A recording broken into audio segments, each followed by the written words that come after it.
ನಶೆಯೇರಿ ಆನಂದ ದಿಶೆಯಲ್ಲತನದೆಂದು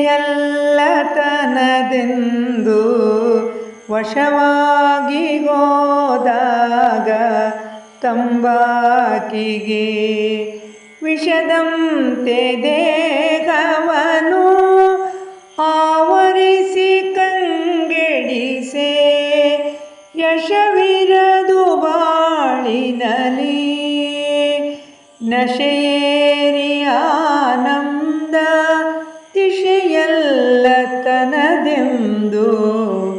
ವಶವಾಗಿ ಹೋದಾಗ ತಂಬಾಕಿಗೆ ವಿಷದಂತೆ ದೇಹವನು ಆವರಿಸಿ ಕಂಗೆಡಿಸೆ ಯಶವಿರದು ಬಾಳಿನಲಿ ಧೀರತಮ್ಮ.